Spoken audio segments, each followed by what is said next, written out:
Hey, here we are in the classroom again with our on-campus course. On-campus course, say hello. Hi. They're all around. You probably can't see them in the camera. And this is our course staff, or at least not the film production staff, but our course staff for the on-campus course. This is Fran, Cliff, Monica, who's our undergraduate research assistant and you've seen sometimes on camera. That's Adam, you've seen a lot of course, and Will, co-instructor. Today we have a special guest, Lee Kadeski, who is a graduate student at Cornell in food science. And he's going to tell us a little bit about what's standing here in front of us, and then we're going to have the course staff, since they're making all the money here, be the guinea pigs on the taste test. So Lee. Hi, so I work with bugs, and me and my team, we created something called CFu. And it's basically something like tofu, but it's made entirely out of bugs. So we work primarily with mealworms, which is what all of these products are made with. And we basically have a process where we extract and restructure their proteins, and we form them into a block of tofu. And we can cut it, we can slice it, we can fry it, we can boil it, we can ferment it, and we can turn it into a bunch of different products and get all the great nutrition, all the great environmental benefits of raising and consuming insects, and none of the scariness and ickiness that people seem to associate with it. So here we have 3 products that we've been developing out of CFu. One's a CFu pate that contains onions and mushrooms. The CFu mousse, which is a passion fruit mousse dessert, it's like ice cream, and some baked snacks we did blended with some tapioca starch. They also contain onions. You guys are gonna get a chance to try them if you want to. If you don't, you won't hurt my feelings. But they're good, and nothing bad will happen to you if you try them, unless you have a shellfish allergy or you're allergic to any of the things I just mentioned. So just be careful with that. People who have shellfish allergies can present allergies to insects, and nobody gets tested for insect allergens. So it can just be a challenge there. But we'll invite you guys up to come and try it. You can. Well, so let's have we'll have our try first on camera and see how it goes. I'll eat it with you if you want, whatever it is. Maybe describe the first thing and describe it.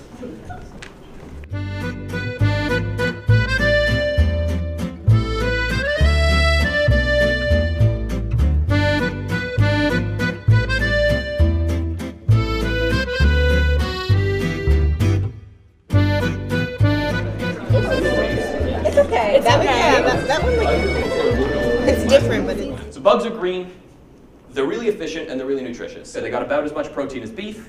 Almost some species can have as much omega-3 as shrimp. And you're eating them in just about anything already. There's 250 aphids per grams of hops. There could be anywhere 1,200 fragments of insects in a pinch of oregano. They're in citrus, they're in flour. You can't keep bugs out of things. They're all over chocolate. They're in everything you eat. There's big challenges ahead. We have a lot of work to do as humanity if we want to survive the next 100 years. Really, if all of us want to survive the next 100 years. We need every available solution, and insects are not the only solution to global hunger. They're not the only solution to climate change. And they can't be the only solution. We need lots and lots and lots of things going together. Not everybody in this room is going to eat a bug, and not everybody in this room wants to, and I don't want to force everybody in this room to do it. We need every solution, every idea from every different field coming together if we're going to actually do this. And the good news is consumers have never been more willing or more conscious. There really has never been a better time to get people into bugs. And we're really excited for what the future is going to hold.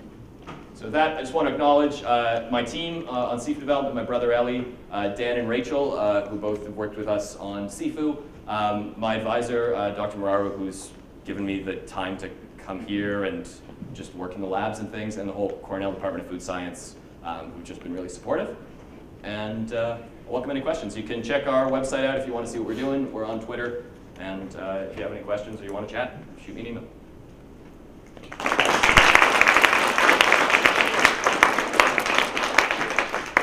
We have some time for discussion if people want to ask some questions. Yep. So I've heard it said that any plant food, sufficient calories provides sufficient protein. And even the insects have a conversion ratio, you said, of like 1.72. So it seems to me the best thing to do would just to eat the plants. I don't disagree with you. I just think it's never going to happen. I think for one, the first assertion, you can live on rice, you simply won't live well. And you won't get a complete nutrient profile. You won't get a full, complete protein on just rice. Vegans do fine, and I know a few healthy vegans. Honestly, I don't know very many unhealthy vegans. I just don't know that many vegans. But I have vegan friends, and they're great. Like they can run marathons, they can do all sorts of things. And I wouldn't advocate against veganism. In the same way, honestly, I wouldn't advocate against eating meat. I think there's lots of value to meat and lots of value to having different kinds of foods available. And I think in the reality of where the world goes and what demand is pushing forward, there's a lot of value to animal source foods that you simply can't get from plants, and beyond just the value of the nutrition in them. I mean, there's flavors, textures, there's things we like about eating meat, and I just don't see that going away. And I don't see why it has to. I mean, there are responsible ways to farm, and there are responsible ways to use animals to make high quality food. So you talk about your processes like restructuring the proteins. Is there any way that process, or like a similar type of like growing mealworms in your basement and then like coming upstairs and turning them into like a similar product? Like, do you see that ever happening? Like, you could have your own personal mealworm source in your house. Oh yeah, for sure. We don't raise them right now. You gotta keep them a little warm.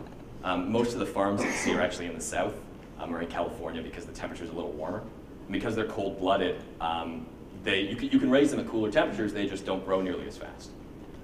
So we don't farm mealworms. Also, our team is small. We just don't have the space and time to do it. But we definitely see the potential there. And I mean, for me, what's one thing that's really exciting is just the opportunities for genetics with insects and what you could do just to make them such an efficient livestock is just really exciting. To what extent can mealworm farming be expanded to developing nations in the world? Oh, easily. I mean, especially in developing countries they tend to be more accepting of insect foods. And a number of developing countries already, I mean, 2 billion people eat insects. A lot of those people are in developing countries. Mealworms, with that said, mealworms aren't the #1 bug out there. Every culture sort of has its own. But there are farming initiatives. There's a number of NGOs I know that are working on setting up farming initiatives in Africa, in Southeast Asia, to help develop local economies. Thailand is like the bug-eating capital of the world. And there's been huge pushes to get people into cricket farming there as a way to develop supplementary income. So there's definitely huge potential there. It's something that we definitely see that could happen. You can make a huge network as well. And the scaling isn't, it's not, raising insects isn't exactly like raising cattle where you don't benefit from the same economies of scale. You could, but even if you do it on a small scale in a number of different places, you can still appreciate a lot of the efficiencies. You kept talking about the seafood process, the process that you can perform on a lot of these different insects. I realize it's probably partly proprietary and a secret, but is there something you could say about, is it grinding it up? It's like making tofu, just out of bugs, with some little secret sauce. So can you say, what does that mean? It's just like making tofu? So it's basically you're taking you're taking a big mess of proteins and you're getting them to hold hands into a big web. You're making food gels. So you do add some stuff to the insect. Yeah, so seafood would be, it's 100% insect in the same way cheese is 100% milk. Okay. It's 99.9. Yeah, so I was kind of interested in the idea that you need to raise them in warm places. So one thing that we've talked a little bit about in the class and some of the readings is that there's lots of land and places, especially in the US, where you can't really graze livestock. There's not the right environment. It's really sunny, not a lot of water. It sounds like maybe those warm places would be great places to have giant mealworm farms. Yeah, absolutely. And that touches on your point as well. I mean, it's, like sub-Saharan Africa, dry, arid environments where it's really tough to raise crops. Great opportunity to raise insects. You still need to feed them something. But we have no shortage of food waste, is the truth of that too. I mean, 40 to 50% of all the food we produce globally goes right into the trash. Processing food, also is a great opportunity. I mean, there's great, I'm a big advocate for processed food, and I think it gets a very bad rap. Processing food just means you change it, you add value to it. People buy tofu and they don't buy soybeans. People buy cheese and they don't buy milk. And in the same vein, I know people who love cheese but hate milk. We see this as a product for people who love seafood but hate mealworms. Do you think it should be more more stuff to it, but then the bugs are like they are easier to. It depends a lot. It's a really tough. It's a great question. It's a tough one to answer just because meat prices depend on so many things. Right now, it's tough to compete with meat. We see this as something that could be cheaper. It's really tough to compete with meat because meat is artificially cheap. We don't factor in all of those environmental costs. And we also don't factor in all the subsidies that go into raising meat. All the subsidies that go to corn and soy that fatten up livestock. That true cost isn't captured, and you don't necessarily get it if you're not a beef producer. So we can definitely produce this at a very low cost because they're efficient to raise, because you can feed them on waste. There's huge potential to bring the cost down. It might be challenging in the US, but that's to a large degree because the price of meat is artificially low. How many mealworms or insects are required in the amount of seafood that's sufficient for a meal? It's a good question, and I actually didn't mention that. So it takes about 10,000 mealworms to make a 1 to 1.5 pound block of seafood. We recover some byproducts out of that also are high in protein. We recover everything out of them, so we don't have any waste in our process. You don't necessarily get the same weight in as you get out, just because water gets bound up in certain ways. The number's about 10,000. So how quickly can that supply be replenished? 10,000 mealworms. It really depends on your farm. I don't know, because we don't really do the farming. We go to a supplier for it. I can tell you, they can't give me 20 pounds tomorrow. It takes at least 60 days for a next generation to be born. It's about that for mealworms. You gotta harvest them and everything. So, at the minimum, probably about 60 days, but pretty quick. Quicker than you could raise a cow. Sure. I was just wondering, this is kind of seen as like a tofu supplement. It seems how it's being marketed, and as you started the entire beginning of the lecture, global demand is going to be doubling in meat, and I personally, if I'm a meat eater, do not want to be my demand having met with a tofu supplement. How do you get No, we get a lot of that. That's just bad marketing on our part. We had a bunch of press come out a little while ago, and I read through all the comments, and never read internet comments about anything. It was all faith in humanity. But a lot of it was like, oh, this is so stupid. Why would you make a tofu substitute out of animals? Why would vegetarians eat it? The honest truth is we came up with a name before when we started this project, we did not think this was going to work. We came up with a name before we even made it. None of us, we're a very small team, and none of us are marketers. So it's an area that we definitely see us needing to work in, and definitely seeing some shifts in the name. We also found out, we went to Portugal a little while ago to present to the conference, found out that CFu in French translates to, it's roughly CFu, that's crazy. In Portuguese, it's roughly CFudeo, which is, that's effed up. So we're seeing some challenges on the name. So am I right, when we eat other animals, we have a process by which we take out the waste, the offal, the sort of excrement products? Is that not happening in the case of worm? No, so so for when you slaughter a chicken or a fish, you gotta gut it, you take out gallbladder, all that sort of stuff. With insects, they're batch. The insects can either be batch or continuous fermenters and digesters. So mosquitoes are like us; they poop when they want to. Mealworms are continuous, so just everything's always going through their system. So you can just flush them. So literally, if you want to get all the waste out of them, you just flush them.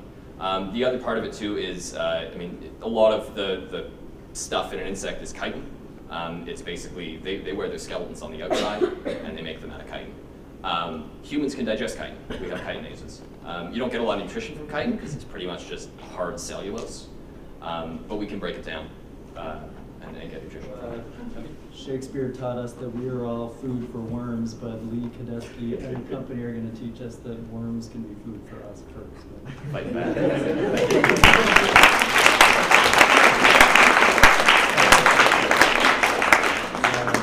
Okay, so let's try it.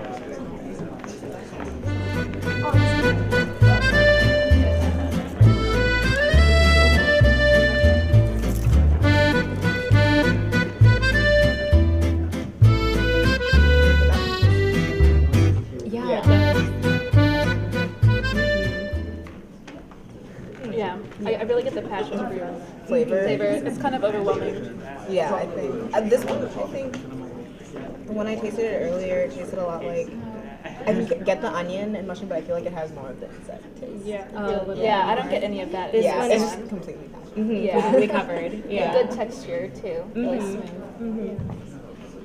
Yeah, I would eat it. Yeah, definitely. They were like the baked ones too, like they're just crackers.